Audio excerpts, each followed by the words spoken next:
Ya namanya hidup, kalau Manchester United menang beruntun 2 kali, ada yang kalah beruntun 2 kali. Manchester United menang 3-0, ada yang kehilangan 3 piala. Ya namanya hidup ya. Kembali lagi di The United Wave Podcast kali ini sama gue sendirian. Dan gue mau bahas tentang Manchester United yang bertandang ke kandang Leicester. Dari line up nih. Line up tadi sebelum 4-5 jam sebelum pertandingan dimulai, sempat ada berita tuh gue baca. Kalau katanya Onana ini sakit. Gue udah seneng banget. Karena gue mau lihat kiper muda MU. Yang tadi kemungkinan akan dipasang itu adalah Midermot. Dia kiper muda dari Irlandia Utara. Tapi ternyata waktu line up keluar, ternyata Onana udah sembuh lagi guys. Jadi ya semacam di prank lah. Onana jadi kiper. Di back 3 depan ada Matthias de Ligt, Victor Lindelof, dan Aiden Heaven. Terus untuk back sayap kanan Noussair Mazraoui. Dan di back kiri Diogo Dalot. Karena Patrick Dorgu masih kena akumulasi kartu merah. Dan ini pertandingan terakhirnya. Di tengahnya Manuel Ugarte dan Bruno Fernandes. Depannya Christian Eriksen, Alejandro Garnacho, dan Joshua Zirkzee. Ya, dan di bench ada, ini lumayan agak menyenangkan ya, agak menggembirakan karena udah ada nama-nama pemain lama yang udah sembuh seperti Mason Mount. Terus ada 2 bawa kiper muda, Eli Harrison sama Dermot Mee, terus Tyler Fredrickson, Harry Amas, Casemiro, Joshua Zirkzee, Chidobe Martin, dan Toby Collier. Babak satu mulai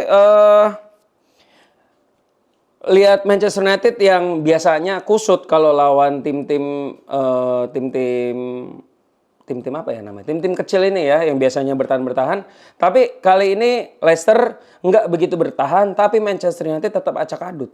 Walaupun tengahnya Bruno sama Ugarte, depannya Eriksen, yang bikin bola nggak ngalir itu Eriksen sama Dalot. Entah kenapa 2 pemain ini kayak nggak bisa nyambung tuh. Kalau biasa Dalot kan nggak pernah ngoper ke Rasmus Højlund. Kali ini dia kayak nggak nyambung sama Eriksen. Kayaknya ini orang Portugal ini kayaknya ada kesel kali sama orang Denmark apa gimana. Dan intinya bola nggak mengalir, tapi United dapat serangan dan bola itu tetap ketahan sih sama back-back United. Karena dengan perpaduan Heaven, de Ligt, dan Victor Lindelof, ini pertahanan United sangat-sangat solid. Dan Onana pun juga nggak keteteran hari ini ya di babak pertama. Tapi di babak pertama walaupun Eriksen kehilangan bola hampir 14 kali, gue kalau lihat di statistik, dia sempat melakukan awalnya mungkin crossing, tapi ternyata ke arah gawang, tapi sayangnya itu tiang. Coba dia geseran dikit, mungkin itu jadi gol gitu. Dan bola masih ngalir ke tengah, tapi yang gue lihat di babak pertama ini Ugarte main agak kurang nyaman dengan kondisi sekarang ya, mungkin masih kurang fit. Dan pemain tengah Leicester pun seperti Patson Daka itu juga main lumayan intensitasnya tinggi ya, dan Vardy pun juga agak pressingnya lumayan tinggi ya, tapi nggak kewalahan lah Manchester United. Gol pertama di babak pertama dicetak akhirnya oleh Rasmus Højlund. Bermula dari sayap kanan Manchester United, Bruno Fernandes megang bola dan akhirnya dia crossing, melakukan progresif pas ke depan. Dan untungnya back Leicester lepas dan akhirnya Rasmus Højlund akhirnya setelah terakhir kali dia cetak gol di lawan Victoria Pleasant di European League, akhirnya dia bisa mencetak gol lagi. Ya menurut gue ini sebuah booster untuk Højlund supaya kembali lagi mentalnya. Karena gue masih melihat Højlund ini adalah seorang striker yang bagus. Cuman karena masih muda dan nggak ada supply, dan ditambah dia itu selalu main terus, nggak ada penggantinya. Itu yang menurut gue bikin agak mental breakdown sih sebagai striker. Dan untungnya kalau kemarin dia bisa bikin assist dan tadi dia bisa mencetak gol, ya itu mencetak gol ala naluri striker banget. Dan akhirnya babak 1 kelar 1-0. Babak kedua dimulai, Manchester United belum ada melawan pergantian. Dan sialnya Aiden Heaven yang dari udah 3 pertandingan terakhir main selalu menurut gue stole the show, hari ini suwe. Dia harus cedera dan akhirnya ditarik di menit ke 51 digantikan oleh Toby Collier. Dan Gue lihat ya semoga sih kalau gue lihat sejauh ini belum ada berita nih Eden Heaven kenapa. Tapi ya kemungkinan antara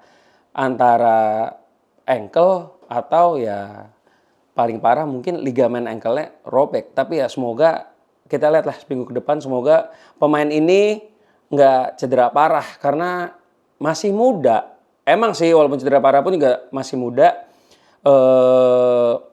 Recovery cepat tapi tetap aja Manchester United itu butuh pemain belakang karena kalau Eden Heaven cedera wah udah kacau lah United, entah mau mainin siapa lagi, mungkin Onana jadi back kan nggak mungkin ya. Dan akhirnya Eden Heaven keluar, masuk Toby Collier dipasang jadi back sayap kanan, Noussair Mazraoui di tengah. Sampai menit 69 sampai ada pergantian pemain lagi itu Manchester United nggak terlalu bisa memainkan bola dengan ini ya, dengan nyaman ya. Tapi di menit 67 lewat pressingnya Bruno, Diogo Dalot dan Garnacho, akhirnya Garnacho lewat sudut sempit bisa mencetak gol. Ya, gue bilang sih ini nggak skema gol, tapi ini adalah gol yang dicetak karena intensitas dan pressing dari pemain Manchester United. Dan beruntungnya Garnacho yang tadinya sempat mencetak gol tapi offside, dan kali ini golnya nggak dinyatakan offside lewat sudut sempit. Dan akhirnya di menit 69 pergantian lagi terjadi, Casemiro masuk, Joshua Zirkzee dan Harry Amas masuk dan akhirnya dia dapat debut musim ini back kiri yang selama ini gue tunggu-tunggu dari musim lalu. Dengan komposisi ini Harry Amas jadi back sayap kiri, Diogo Dalot jadi back sayap kanan, Joshua Zirkzee di belakang striker dan Casemiro bersama Bruno itu ada di tengah. Dan permainan mulai cair karena Leicester pun juga mau bagaimanapun ya tim udah mau degradasi dan kualitas pemain kurang, ya United bisa menghadapi tekanan Leicester ini sih, karena emang ya dari kualitas pemain pun juga karena nggak oke-oke banget, jadi nggak ada ancaman yang gimana-gimana banget lah ke gawang Manchester United. Dan akhirnya di menit 90 itu terjadi counter dari posisi kiri, Casemiro dari posisi kiri dia switch bola ke arah kanan, Diogo Dalot lari dan akhirnya Diogo Dalot crossing, lihat-lihat dulu nih sebelum crossing dia lihat ke Bruno Fernandes dan akhirnya Bruno Fernandes bisa mencetak gol lagi. Dan akhirnya Bruno Fernandes mencetak 1 gol dan 2 assist. Jadi bisa gue bilang kalau ditanya ya pemain terbaik kali ini siapa? Ya udah pasti Bruno Fernandes karena dia mencetak 2 assist dan 1 gol. Lalu sempat Chido Obi Martin masuk, tapi Chido Obi Martin sama sekali nggak kasih permainan yang menjanjikan karena memang juga nggak begitu banyak bola. Dan overall buat gue mungkin karena lawan Leicester, tapi satu hal yang gue lihat positifnya adalah walaupun lawan Leicester tim bawah yang biasa bertahan, tapi Manchester United bisa menang dengan sangat meyakinkan. Itu udah poin besar yang gue lihat. Dengan pemain yang tinggal seadanya, itu sepertinya mereka udah mulai mengerti apa yang dimaui oleh Ruben Amorim. Dan gue berharap gak ada cedera lagi.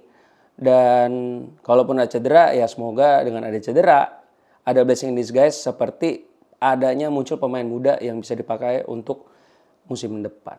Ya itu dia review gue kali ini.